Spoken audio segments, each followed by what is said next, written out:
guys, welcome to my YouTube channel. My name is Alexa and I'm a teacher plus a health coach for teachers and paraprofessionals. So today's video is going to be on what to do when you get overwhelmed as a teacher or as a paraprofessional or even as a principal, whatever you are. I thought of this video in the middle of the night one night when one of my friends who's a teacher was like, I'm so overwhelmed and blah, blah, blah. And she posted it on Facebook and I messaged her and we talked. And she's okay now, but I realized who isn't overwhelmed in this education world these days, from HR to teachers to students to paraprofessionals to guidance counselors. Everyone is overwhelmed. And right now, like this video is out in February of 2023. And, you know, after Christmas break, it's like a long time until spring break. Unless you are one of those lucky ones who have those winter breaks in between. And up north, well, I shouldn't say up north because I had one when I worked in Watertown, New York. But here in Pittsburgh, we do not get that. So, but anyways, let's get started. So how I really want to do this video is what not to do versus what to do.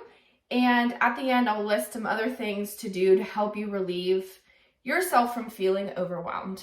And these go in no particular order, just things that I thought of and with conversations I've had with people. Maybe you don't even do this. Comment down below on what's a habit that you do that you know is not really healthy for you, but yeah. Okay, so number one is drinking. Do not come home and drink. Now, I'm not saying you cannot have a glass of wine or you cannot have a beer, whatever you drink. I'm not saying that, but what I'm saying is it's Monday and you come home and you're like, oh my God, today was just so miserable. I need a glass of wine. And then you come home on Tuesday and you're like, I'm just so done with this. And then you have another glass of wine. And then it's Wednesday and you're like, oh my gosh, today the principal made me so mad. And then I had to kick this kid out of my class. I'm having a drink of wine. So my point to this is if you see yourself getting into a pattern of drinking because of how you were feeling, that could soon end up to be an issue. It could be an alcoholism situation.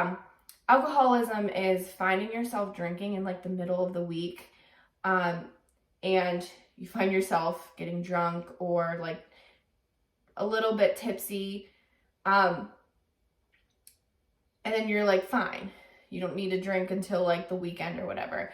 But seriously, think about what that's doing to you in the long run. And it's not taking away your problems.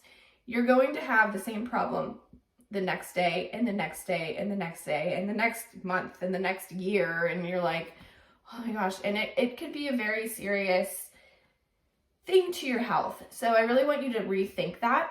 So what to do instead is replace it with something that's going to help your health in a healthy manner. So this could be exercising, drinking water, taking a nap, just reading a book. Maybe you're going to see a best friend, going to see your mom, going to see your grandma, whatever it is, and just allowing yourself to be. I think seeing other people who might not be in your school or in like a teacher at all, and you see them and it automatically makes you happier in the long run. And I think that's important to help get your stress off of your mind too. So replacing your drinking with something that's going to make you happy in the long run. Okay, number two is gossiping. So when we are overwhelmed, sometimes if there's a situation that happens, we tend to gossip to someone who will listen. And maybe it's someone who you thought you trusted, but unfortunately it gets around to the person who you were gossiping about. And it's never a good thing. And really, like, when you think of gossip, it's such a negative Nancy thing to do, especially at our ages. Like, we are teachers, we're professionals, and whatever you are working in a school system, you are a professional. So really eliminate that gossip and confide in someone who you trust very well. Like, this could be someone who you've worked with at the school for 10 years and you trust them really well, and you know that they won't tell anybody. And maybe what they could do, in hopes of what they could do for you, is give you advice, because sometimes we don't realize, like, there could be a situation where it made you upset, and okay, but you might be playing the victim, but you don't know that, right? And if someone who trusts you, who gives good advice, who is going to tell you like it is, they will give you the best advice. And instead of gossiping with you, they would say, hey, this is how I would handle this situation. Another person you can go to is your mentor. A lot of us have, what do they call them? They're like coaches, but they come into the classroom. Oh my gosh, my brain, I can't think of what they're called, but they might be someone to reach out to in that situation. If you have a really good principal, assistant principal, you can talk to them as well, and really ask them to do what you wish to do. If you really just wanted to get this out and vent, then say, hey, can you please not say anything? I just really needed to vent because that really that really hurt my feelings. And hopefully they don't tell that person what you said. Number 3 is not to post on your personal Facebook or your Instagram or anything. Now, you can. I'm not saying you can't, but have you ever had someone on your Facebook every single day say something like, you can tell that they need help? And help as in, like, they might be burnt out from their job, and they're almost like using Facebook as a therapy session, and they're venting. And you're like, why don't you just go to a freaking therapist? I know I've done that with some of the people that I'm friends with on Facebook or on Instagram. Like, if someone goes through a divorce and they write, I've never been this so unhappy in my life, and all this stuff, and you're like, well, I feel sorry for you, but like, why are you looking for attention? You know what I mean?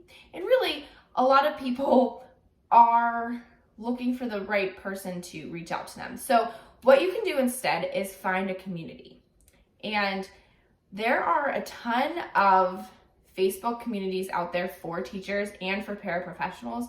There's one called, it's like #teacherproblems, first year teacher support, teachers supporting teachers. There's one for paraprofessionals as well. I think it's just called paraprofessionals. I don't really remember. But what that does is that allows you to vent, and with like-minded people, they give you advice, or they say, you know what, I'm going through the same thing. And then you'll see a bunch of people backing you up or saying, hey, I think you played the victim here. Let's change your mindset to this and look at it as a whole, and that's, I think, what people who don't understand with Facebook, with their personal Facebook. And it's like, it's totally fine. I think that there's a time to do that and a time when not to do that. And so I think community is really good, especially when you're with like-minded people. Teachers are going to understand teachers. Okay? So I also wanted to give some other tips on if you're feeling overwhelmed and what you can do to help yourself unwind and be less overwhelmed. So one is laugh at something. Maybe you want to turn on Schitt's Creek. I don't know if you've ever watched that, but that is the funniest show ever. And sometimes I didn't pay attention to it. And I would just happen to pay attention to a scene and I just busted out laughing. Maybe there's something on YouTube that you like, or maybe there's teacher memes or whatever. Find things that are gonna make you laugh. Another one is take time for yourself. So I know that this is hard for a lot of teachers, especially if you're a parent, but taking time for yourself is so important. First off, you can't teach, can't be a paraprofessional if you're not taking care of yourself first. And like really in all that I can think of right now, because I could go on and on about this, you cannot pour from an empty cup. So if you're not able to give yourself time to do what you want, exercise, eat well, take a nap, meditate, whatever it is that you need to do to get your mind less overwhelmed. And it might not be, and you might not be overwhelmed, but like every day you should have something, make yourself a priority for maybe 15 minutes to an hour. It's really, really important. And when you start putting yourself first, you'll realize that you will become a better teacher, because people who can take care of themselves have that natural ability to take care of others. And when you think about it, if you're not taking care of others, you're going to be irritable and you're going to be like, I'm not doing that. And like, you just look miserable when you know, like, you should put others first. But really, you can't really put others first before you put yourself first. I'm getting too long here, but it's really honestly true. So you can't pour from an empty cup. Just breathe, literally. Come home and breathe. Like, our schedules are crazy, and there's a million things to do. When you come home, breathe. Have that cup of coffee, breathe. Maybe you want to go for a walk and just breathe. Be in nature and just sit and relax and just be. Another one, a really good one for when you are overwhelmed, is journaling. You could journal about anything. You could journal about your day and be like, I had a better day than yesterday, or you can say something like, I'm very overwhelmed, and then the minute you start writing, you might feel better in everything that you're overwhelmed with, and you're like, wow, I feel so much better. It's a really, really good tool to use. Listen to music that makes you happy. I love to listen to music on my way home because it kind of gets me separated from home and work life, and that makes me happy. Maybe you have to clean when you get home. Put on your favorite music. It could be Beyonce, it could be Ariana Grande, it could be Bruno Mars. I don't know who you like, but put on a danceable song, dance and clean, have a good time. You're totally welcome to it and worth it. You need that time. It's fun. And music, actually, I think there is research on that music makes you automatically happier. So, and this kind of goes with the gossip one, but be careful about who you spend your time with when you are, one, in school, and two, out of school. Because when you think about it, like, if you're going to surround if you will surround yourself with negative people, you are going to be negative. I'm not talking about like toxic people, but, well, I guess kind of, but I'm trying to think of how to say this. If someone is feeling the same way as you, which is okay, but that energy that you give off, you're going to give them the energy, and it's going to get stronger and stronger and stronger, and you're both going to be very like overwhelmed and like miserable. But if you surround yourself with someone who's upbeat, who will listen to you, will give you advice, and who will say, hey, let's go out to eat. Let's go get a drink, okay? Don't drink all the nights, excuse me, but you can have a drink. And just allow yourself to be with that person and be present. The more you are with positive people, the more positive you will feel. Okay, and the last one I have for you is seek a therapist, a counselor, or a health coach. I'm a health coach for teachers and paraprofessionals. Specifically, I do help with burnout, self-care. I can also do nutrition and fitness as well. Right now, a lot of teachers are coming to me for burnout and self-care, and I love it, and I love to have you around, and I would love to help you. If you go the therapist route, they are very important and will help you and get you to have the strategies that you need, as well as a health coach like me. We are different. If you ever want to know the difference between them, definitely comment and say, what is the difference? Because a lot of people don't know. I'm not a therapist, I'm a health coach. So what I do is I take you from where you are to where you want to be, and I'm holding you accountable for your actions. And I help you reach the goals that you want to reach. I help you be the teacher that you want to be. So if you are interested, I have a link down below. It has a bunch of different things in there, a Facebook community, it has my Instagram, it has an application to my health coaching. And so I have, so far, 2 popular programs are Put You First, and that one is a 12-week program on self-care and how you can put yourself first if you are struggling with that. And the most popular one is From Burnout to Brilliance, and that one is, there's 3 different weeks that you can do. There's 10 weeks, 12 weeks, I can't talk, and 24 weeks where I help you through burnout, and I have a specific framework that I will carry you through to the end. And I'm a teacher too. I sometimes get overwhelmed, and I also went through burnout. So with that, I understand, and I want you guys to know that I do understand what burnout's like, what overwhelm is like, and you're not alone. It's just important that you get that help.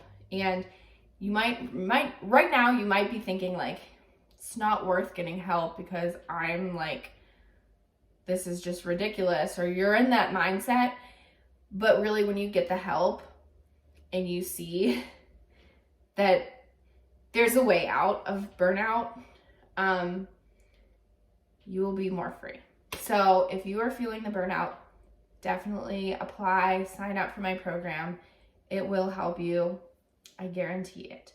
Okay, guys, thank you for listening. Definitely hit the like button and hit the subscribe button, because there are more videos coming out every Sunday at 11 a.m. Definitely share this with your teacher friends and teacher family, whoever you know teaches, because this is a very important topic, and you are a difference maker. I believe in you, and I'll see you in this video.